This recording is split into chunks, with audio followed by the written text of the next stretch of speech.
ओम क्रीं महाकाल्यै नमः। नमस्कार दर्शक बंधु, जय जगन्नाथ। आज आपण मानक पई रहिछि अत्यंत गुरुत्वपूर्ण तथ्य, जहाँकि आपणकर राशि बिछा राशि को नहीं आसंता मे मास 14 तारिख प्रति 13 मास थे जो बृहस्पति चलन आसंता मे मास 14 तारिख रे संगठित होगा जाउछि, जहाँकि ओडिया रे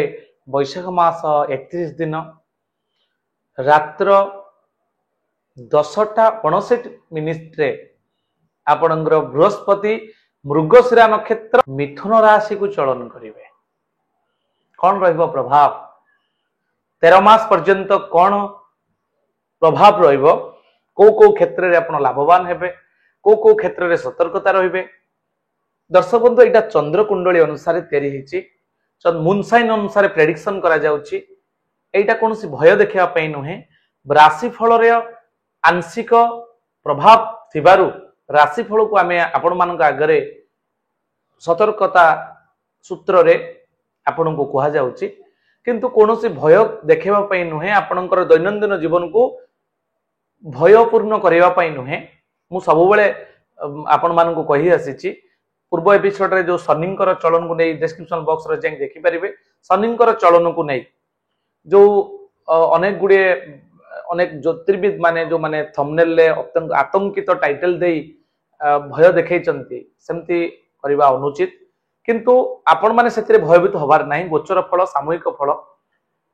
इंडिविजुअली प्रेडिक्शन ले हमें तार फल को गुरुत्व दबा, किंतु एरा जेहेतु मुनसाउन अनुसार होउची कोन रहइबो फल 13 मास पर्यंत, कारण बृहस्पति गोटे राशि रो अन्य राशि के जिबा पई 13 मास समय नै थांती। एई 13 मास आपणकर बिछा राशि बृहस्पति कोउटी रहिबे तार संपूर्ण डिस्कशन करिबा। देखंतु आपणकर बिछा राशि अनुसार बृहस्पति अष्टम रे रहिछंती। बृहस्पति जदि अष्टम रे रहिछंती, गोटे श्लोक अछि, जीवे द्वितीय धनधान्य भोगी सुतर्थ लाभम नवपंचकेषु जमित्र संस्थे विपलास लक्ष्मी एकादशस्था फलदा भवन्ति। जन्मरासो स्वराजाजो राम राजा वनंगत तृतीय च बलिर्बद्ध चतुर्थे विंशलोचन। ये बृहस्पति चलन। द्वादशे सगरो राजा, दशमे मधुकैटभौ, अष्टमे कुरु राजा च, षष्ठे कर्ण निपातित। कुरु राजा अष्टम बृहस्पति रे निपात होइतिले, अर्थात तांकर अमंगल होइतिला, एते भल फल देई नथांती। गोचर फल रे तांकर अलगा प्रकार कंजक्शन थाई पारे, किंतु एटा बेस्ट, अर्थात आपणकर निपात हब ता नुहे। बृहस्पति चलन आपण को संपूर्ण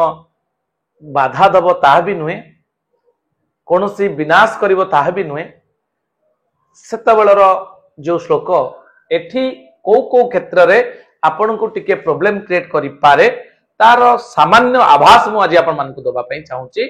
जो माने भी मोर वीडियो देखुचंती, अष्टम स्थान होची मृत्युर स्थान बा आयुषर स्थान। आमे आयु विचार करंती, सेति पे हमकु डर लागे। किंतु दर्शक बंधु, अष्टम स्थान मध्य डीप रिसर्च र स्थान। अष्टम स्थान को आमे डीप रिसर्च रे जदि लगेबा, ये बहुत बढ़िया रिजल्ट देता है। आपणकर बृहस्पति जेतु बृहस्पति ज्ञान कारक ग्रह, बृहस्पति ज्ञान, दक्षता, आत्म परिप्रकाश, नैतिकता, नीति नैतिकता, संस्कार, आचार विचार, व्यवहार रो कारक ग्रह। तेणु ज्ञान रो कारक ग्रह जदि डीप रिसर्च क्षेत्र में रहिबे, कौन हो आपण ज्ञान क्षेत्र रे, एजुकेशन क्षेत्र रे टॉप लेवल को जीवा पाई रिसर्च माइंड हो। आपण किछि गवेषणात्मक आपणकर अध्यवसाय आरंभ करिवे 14 मे ठारू। तेणु अष्टम स्थान हुए तो खराब स्थान, कारण नैसर्गिक शुभ पॉजिटिव प्लानेट जटी नेगेटिव हाउस को जाउचंती, बा 8th हाउस टा गोटे बेड हाउस बोली कहा जाए। बेड हाउस रे पॉजिटिव प्लानेट, अर्थात बृहस्पति पॉजिटिव प्लानेट एते भल फल दे नथांती, किंतु खराब फल भी देबे नाही। ए कारण बेनिफिक प्लानेट ऑफ यूनिवर्स होचंती जुपिटर, अर्थात बृहस्पति नैसर्गिक शुभ ग्रह निर्विवाद रूप रे। तेणु से आपन को विशेष लाभ न देले भी विशेष क्षति भी करिवे नाही। साधारणतः 3टा दृष्टि बृहस्पति को दिया जाइछि। अर्थात आम लघु पराशरी श्लोक अच्छी लघु पराशरी जदि आप पढ़ती जानवे पश्यन्ति सप्तमं सर्वे शनिजीवा कुजादय विशेषतस्त त्रिदश त्रिकोण चतुरष्टमान तेणु तीनिटा दृष्टि दि जाइए पंचम दृष्टि सप्तम दृष्टि नवम दृष्टि ताने पंचम दृष्टि रे बृहस्पति आपण व्यय भाव को देखुं व्यय भाव खर्च को जदि जड़े नेगेटिव प्लानेट देखे खर्च अधिका बढ़े दी था खर्च को जदि जड़े पॉजिटिव प्लानेट देखे ताले आपण खर्च नियंत्रित हुए आ बृहस्पति तो संस्कार कारक ग्रह सी आपण को खर्च अधिका करदेवनी अर्थात व्यय जहाँ पूर्व होता से आपणकर पूर्णछेद लगे अर्थात आपणकर खर्च नियंत्रणाधीन हम कंट्रोल भितर एवं सप्तम दृष्टि रे द्वितीय स्थान को देखुं द्वितीय स्थान है सेविंग्स स्थान अर्थात जितेबाला खर्चटा नियंत्रण हो पैसाटा बढ़ अर्थात संचय हम सेविंग्स माने संचित धन देखा जाए द्वितीय स्थान किंतु अर्निंग टा देखा जाए आपनकर 11th हाउस रु किंतु एठी संचय आपण करिवे खर्च जेतेबेले बृहस्पति दृष्टि पड़िला खर्च रोकी गला जहाँ बढ़िला ता सेविंग हला खर्च कुटुंब समस्या आपनकर जहाँ पूर्व थिला से भी सॉर्ट आउट हम आपनकर बाणी मधुर आसीबो आपण कथा कहला बेले जो चिड़चिड़ा भाव पूर्व थिला आपनकर भाव निश्चित भाव में बेटर हम यापरे नवम दृष्टि रे देखुचंती आपनकर चतुर्थ सुख स्थान को चतुर्थ स्थान है सुखर स्थान मांगर स्थान भूमि भवन वाहन स्थान ए स्थान को जदि एक नैसर्गिक शुभग्रह दृष्टि रहे ता निश्चित भाव में बेटर रिजल्ट दे था कहीं कथा कहली दर्शक बंधु बृहस्पति सीना खराब जगार अच्छा कि दृष्टिभंगी खराब नुहे से जहाँ जो जगह को नेबे बा दृष्टि देवे से जगह निश्चित पॉजिटिव करेबे ए मासरे एई तू 13 मास भितर आपण भूमि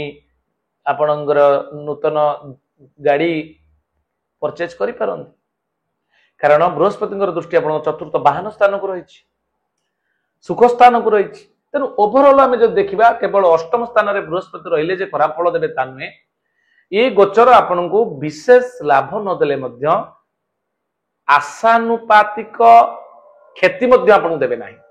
यह निश्चित ये थिला दर्शक बंधु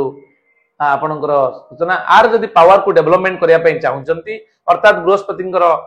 2 गुणित रिजल्ट चाहते आपण बीज मंत्र जप करंतु ओम ग्रां ग्रीं ग्रों स गुरवे नमः एवं आपण येलो सफेयर रत्न धारण करें पीत पुष्पर आगमणी ग्रह विप्र को गुरुवार डाकी 5 प्रकार वस्तु दान करें एवं खाद्य आकार में पीत वस्त्र और दक्षिण सहित विदा करें जद्वारा आपणकर मंगल साधन हम संपूर्ण 13 मास ये आपण मान प्रतिकार आउ सूचना छोटिया सूचना जदि आप कौन वास्तु करने चाहते आम द्वारा वास्तु करने चाहती आम से जगह उपरको जीवु आपणकर पुरातन नूतन जहाँ भी घर थाउ फैक्ट्री इंडस्ट्री आपणकर होटेल रेस्टोरेंट व्यावसायिक अनुष्ठान जहाँ भी आप लॉस होउची बारंबार बड़ इन्वेस्टमेंट तो कर आउटपुट आपको आसुना चिंता करिवार नहीं दर्शक बंधु आम से जगह उपरको जीवु ओरा स्कैनर जोटा आप देखि पारछन मो हाथ रे एटा आपणकर ओरा स्कैनर मशीन जोटा कि जर्मन टेक्नोलॉजी रे आपण से जगह पर पॉजिटिव एनर्जी नेगेटिव एनर्जी को सर्च करने सहित आपणकर 16टा जोन रे विभक्त करी आपणकर जोनल सेटिंग करा जिवो 16टा जोन को चेक करी तार एनर्जी चेक हम एवं डिरेक्शनल जोटा कि आपणकर सठिक दिग निर्णय यंत्र आम पाखे अच्छी जोटा कि 0 डिग्री नॉर्थ को नहीं आम कम करूँ 5 एलिमेंट को बालांस करके से जगह प्रतिकार देके आसबू निश्चित भाव में दर्शक बंधु आपण सुफल पाइबे यह आम विश्वास रही आज ये दर्शक बंधु पुणी देखा एक नेक्स्ट वीडियो रे आपणकर राशि धनु राशि को नहीं नमस्कार जय जगन्नाथ।